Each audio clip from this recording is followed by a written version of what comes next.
All right, everyone. Welcome to topic 8.8. This is the last topic of Unit 8. And so today we're going to talk about the end of the Cold War. So, our essential question for today is what caused the end of the Cold War? And caused is going to be plural. There's going to be lots of them. There are going to be internal, external issues that are going to occur in both countries, and eventually leading to where the Soviet Union will dissipate and dissolve and break up, leaving the United States as the lone superpower of the United in the world. So, let's move on to the curriculum and what it is saying in the curriculum as far as language goes. Advances in U.S. military and technology development, the Soviet Union costly and ultimately failed invasion of Afghanistan, and the public discontent, economic weaknesses in communist countries led to an end of the Cold War and the collapse. So we're going to go in detail about a little bit more of each one of these areas here. So let's move on. Okay, so the final decade of the final decades of the Cold War, I should say, plural. Even though, so after the Cuban Missile Crisis, which is as close as they're going to get to an all-out war, um, one of the important outcomes of that was that a telephone line was pretty much set up between the Russian premier and the president of the United States so that it opens up the door for an easy to try to diplomatically solve issues rather than doing the whole saber rattling and trying to beef each other's militaries and the military presence and building on alliances and proxy wars and things like that. So because of that, there's going to be an easing of tensions. This period is typically known as detente, and basically it's that relaxation of tensions. And those both countries, despite the fact that they generally mistrust each other and that they are still trying to compete for spheres of influence, there is also an acceptance, the idea that they have to coexist, that these two ideologies are not going to end up being accepted universally by the rest of the world. They're still going to try to push their ideologies and that theirs is the best. However, they're not going to also disregard the other side's going has a certain amount of influence around the world too. So there's some things that are important to come with this. The era detente, one important thing is that the um, two leaders from the United States and the Soviet Union, Vice or President Richard Nixon, who replaces Johnson, Lyndon Baines Johnson. And the man here, if I can get this out of the way, Leonid Brezhnev, he is going to become the Soviet premier, and he is more open than the previous one, uh, which was Khrushchev. Khrushchev was a very hardlining kind of guy. He's the one who put the missiles into Cuba. He wanted to really push the idea of a global communist revolution and then so forth. There was even a moment when he was giving a speech at the United Nations. He takes off his shoe and he bangs it against the near the mic, his stands and so on the stands, and he basically yells out, "We will crush you," to the United States. And so that's the kind of guy that we're dealing with here. Brezhnev is more in the lines of thinking that we must learn how to coexist with each other, because if we don't, this will lead to war. So we have to find ways to resolve our differences peacefully. Richard Nixon, and more importantly, his Secretary of State, a guy named Henry Kissinger, is very much in that same line of thinking. So that relaxation of tensions a little bit leads to the Strategic Arms Limitations Treaty, known as SALT. There's two of them. But the first one, SALT 1, basically caps how many nuclear devices and missiles and weapons each country ought to be allowed to have. And so that's important, even though they still had plenty to destroy the world over. It's still important to note that both sides are at least acknowledging that they cannot continue to build up and stockpile nuclear weapons that ultimately neither side really wants to use. So it's an important kind of moment in history that the relationship is changing between the two sides. Okay. There's another important part to note that Richard Nixon, who was a Republican, ends up going to, and he's fairly hardline Republican about communism. He goes to China, which, and visits Mao Zedong and everything that China's done is obviously not something that we as a country could support. But the fact that they reach out to each other and they start to build a relationship with each other in the world community once again was really, really, really important to note. Think about the relationship between the United States and China today. Economically, we are so economically tied together through trade. A lot of that doesn't happen today without the planting of the seeds of diplomacy during the Nixon years and during this time period of the Tante. So that's important to note. And it's not just because Nixon sees an opportunity there. It's also strategic in the way that the Russians and the Chinese, even though they're both communist countries, do not get along. And so if you can get China to be more with us than with the Russians, that kind of isolates them a little bit more from the world community. So there is some strategic play in that. And again, we're still trying to win this balance of power struggle in the Cold War, even in the final decades, despite the fact that we're not fighting as many proxy wars as we were at the beginnings of this. The 60s and 70s also marked a time where there's problems at home for both countries. And so easing tensions and no longer doing the whole saber rattling is also beneficial to them so that they can work on their internal issues. For the Soviet Union, they became economically stagnant. Because of their total command economy, there was very little room to grow or innovate and things like that. And so their economy becomes very stagnated. And they are no longer able to grow. It seems like they've maxed out, peaked out. These 5-year plans are no longer having the same effect as they were at the beginning of their use. And so that's something that definitely hurts the Soviets. And as a result, the Eastern Bloc states are pushing for reforms. A lot is because they're not getting the same support like they got from Moscow in the early years.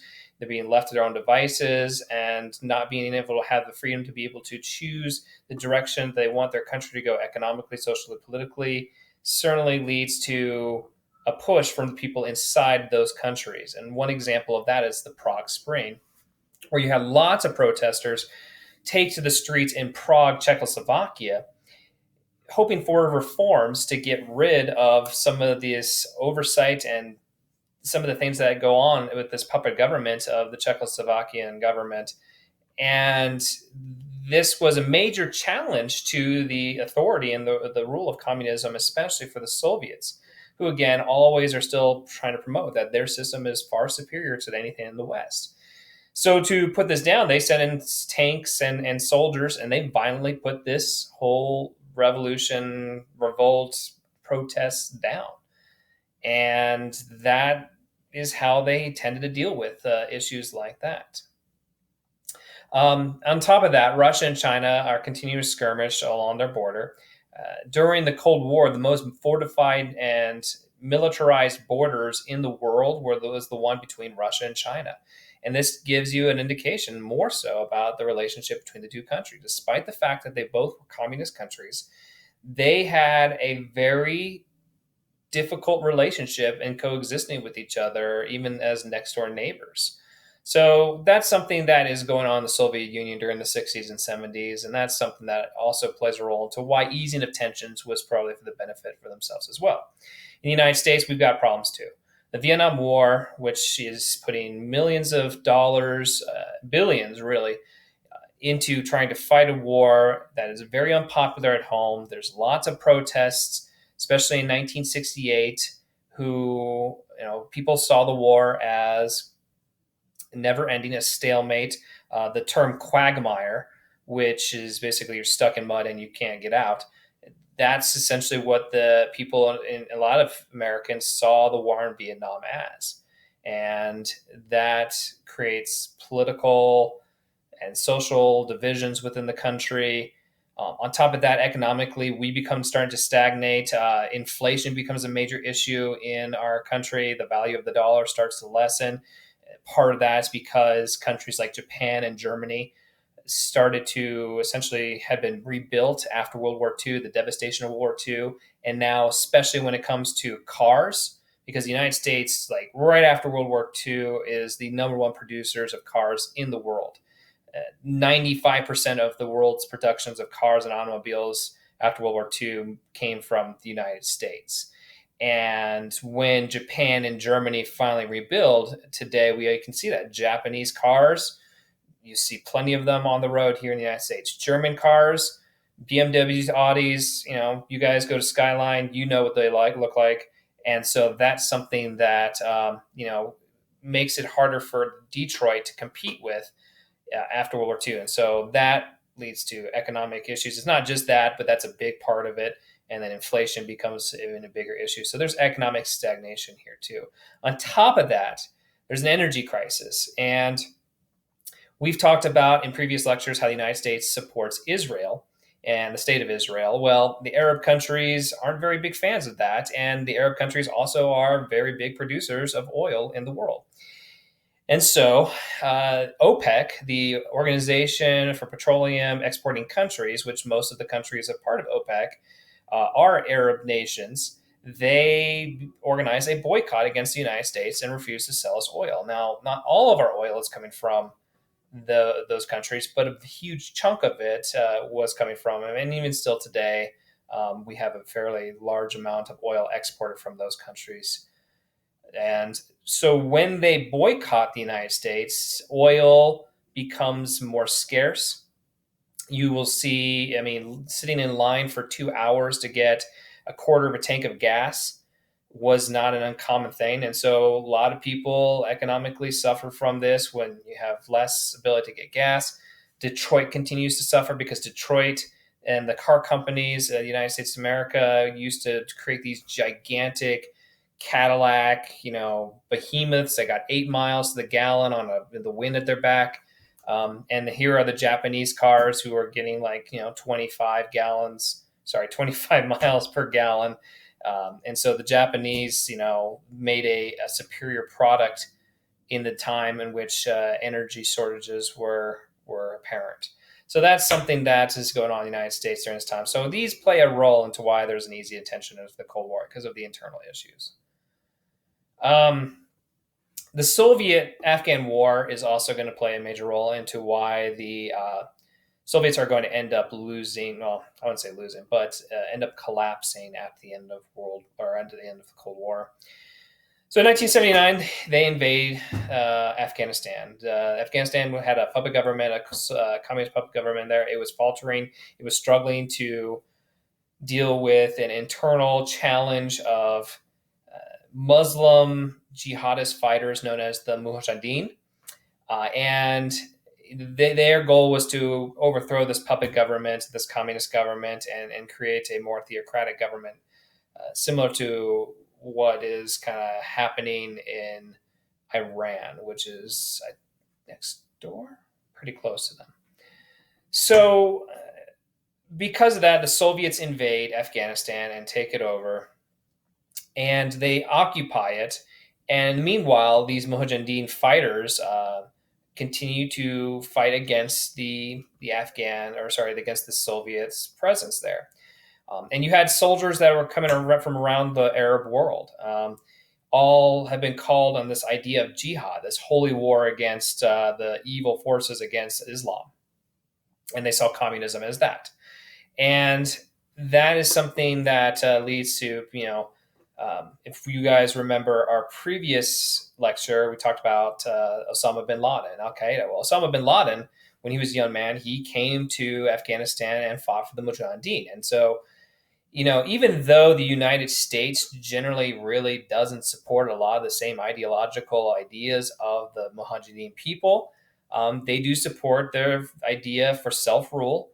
And more importantly, they're against communism. So Afghan becomes, in a sense, a proxy war in its own right. And the United States, despite the fact that we did not send soldiers, at least not ones to fight, that's tricky. But we did send people to help the Mujahideen and advise them and also to get them weapons. Now, one of those weapon systems is very important to note, and it was called the Stinger missile, right? So the Stinger missile, this little hand held shoulder weapon that is able to shoot missiles out that can shoot down planes, they can shoot down helicopters. It's very important in terms of turning the tide of the war against the Soviets. The Afghan people do suffer a lot in this. Roughly as many as 2 million civilians are killed in this Afghan-Soviet war. But Afghanistan geographically is a very mountainous state, and we have troubles with it. When we go in there, we have troubles fighting this war in Afghanistan because you've got caves, you've got mountains, you've got tons of places for guerrilla fighters to hide and so forth. And so, it's the Soviets, the big reason why the war starts to turn in their favor is because, instead of driving convoys through these mountain passes to be ambushed, they fly out these attack helicopters like the HI-24 Hinds. Now, these are really good attack helicopters, and so they could fly above the landscape, and they could play supporting roles for Afghan or Soviet soldiers when they're engaged in fights with the Mujahideen. And so this is something of a problem for those fighters. And so when we give them these shoulder mounted weapons, they're easily able to blow these things out of the sky. Now, that's important in its own right, but there's also an economical cost that comes with this war too. These things cost at that time roughly about $30,000. These cost roughly about $30 million. It takes $30,000 worth of equipment to destroy $30 million worth of equipment itself. And so as the war continues and more of these are being used against the Soviets, not only are they militarily struggling to fight in Afghanistan, the mountainous regions of Afghanistan, it's extremely costly in lives and also as in money. And so there's a great movie about this. It has Tom Hanks in it, and it's called Charlie Wilson's War. I don't remember what it's rated, but I highly recommend you check it out because it does explain how the Soviet-Afghan war really plays a role in why the Soviet Union will collapse. It's because of the money that they pour into this war versus the money that the United States pours into this war. It's almost like the United States kind of essentially takes the idea of what the Soviets did in supporting the North Vietnamese against the Americans and how the Americans poured tons of money and resources into the Vietnam War, and they're being defeated by men who are carrying on AK-47s in the jungle. It's just that simple, okay? And so 12 years of war put an immense amount of pressure and strain on the Soviets and their inability to win that war, and all the money that they're putting into it and losing as a result of it ends up playing a major factor in why the Cold War will eventually end when the Soviet Union dissipates. And we also need to talk about, in the 1980s, what's going on with the leaders of these two countries. The elected leader of the United States was Ronald Reagan, a Republican who was a very hardliner against communism. He referred to the Soviet Union as the evil empire. He also initiated more money towards the federal budget to pay for more weapon systems, research and development, and create more weapon systems to get further in advance in terms of technological prowess against the Soviet military. And he does this because he knows the Soviets, their economy is still stagnated, and they can not simply put the same amount of money into R&D and to building weapon systems the way the United States can. And so the Soviets attempt to do that, but it further bankrupts their economy more so, and they just cannot keep pace. One of the things that Reagan also did was that he talked about the creation of what was called the Strategic Defense Initiative, or SDI. More commonly, it's referred to as Star Wars. And basically, he goes on TV and he says, we're going to create this system where we're going to put satellites into at the orbit of the Earth that will have laser beams on it, and then they'll shoot down missiles, ICBM missiles, as they're coming into United States if there's ever a war. Well, if this is true, and right at this time, this is all theory. It is, even today, it's still theory whether you can even do something like this. We do have missile defense systems, but they're not as effective as like what he was touting in the 1980s. But the Soviets didn't know that. The Soviets thought, oh, wow, if they get this, it completely changes the balance of power because now we have no way to defend ourselves. If they launch all their missiles against us and we launch ours back, they'll just shoot them out of the air. And this is terrible. And so, for the Soviets, they're not a big fan of Reagan because Reagan is, talking about weaponizing space, which there were treaties against that.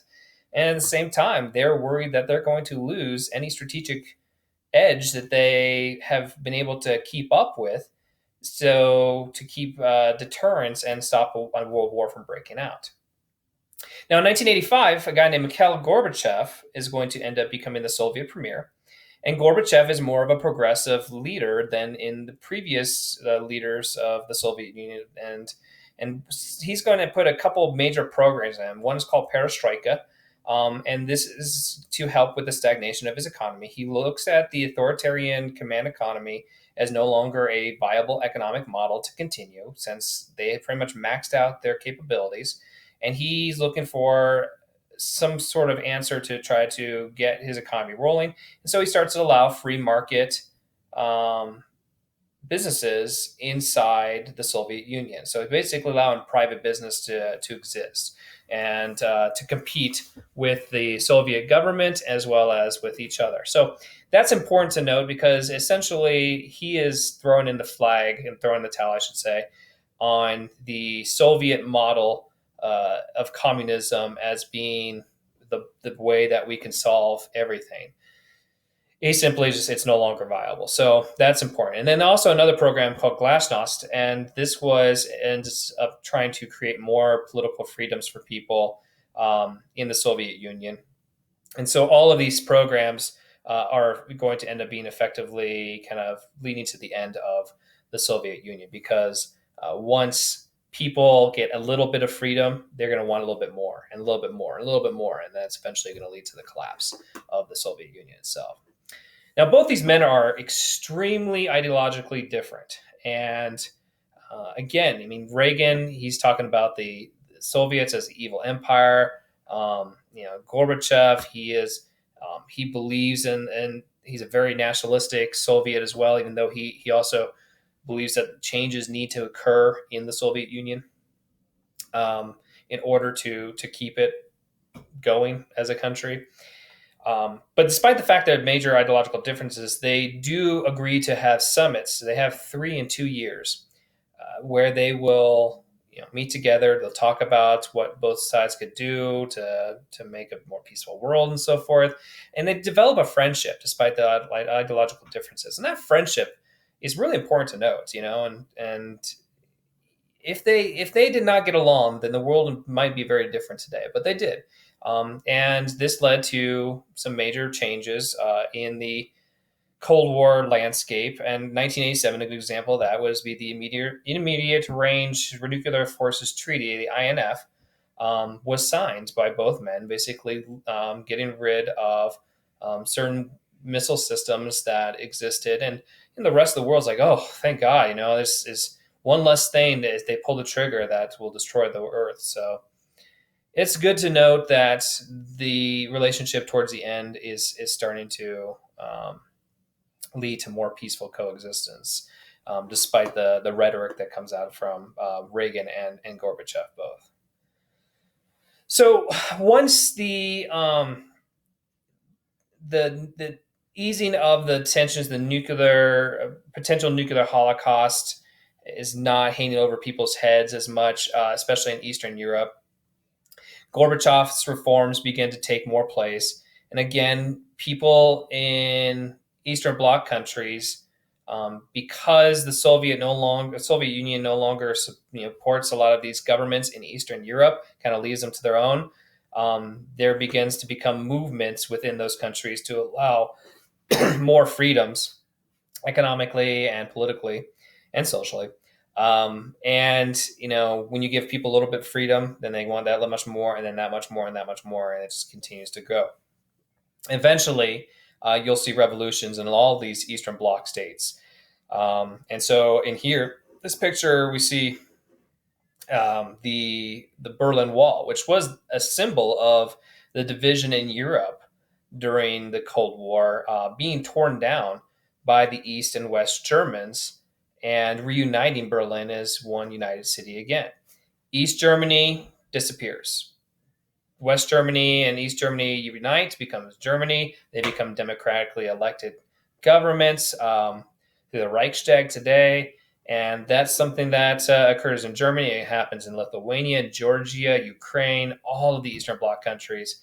And so, because of that, the Warsaw Pact, the alliance that was created at the beginning of the Cold War, that was the Soviets and all the Eastern Bloc countries, that dissolves. And then by 1991, the Soviet Union has collapsed. And that is pretty much the end of the Cold War. Now, today, there's still a lot of tensions between us and Russia. Putin is definitely a guy that we should um, stand up to and should fear, because he is wanting to bring back the greatness of the Soviet Union once again. Even though he is completely ideologically opposite of communism, he too wants to try to bring back this idea of a Russian empire or so. And so that's something. Are we headed into another Cold War era? Potentially.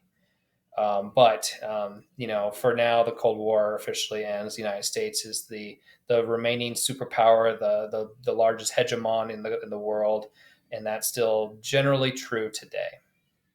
So, what caused the end of the Cold War? And again, it's multiple, so think about it in your answer and respond on the Canvas. This is the last lecture for Unit 8. We'll start doing Unit 9 next week and try to finish up the curriculum before we end up going into our review portion of AP World History this year. All right, everyone. Hope this finds you safe and healthy, and I will see you next week.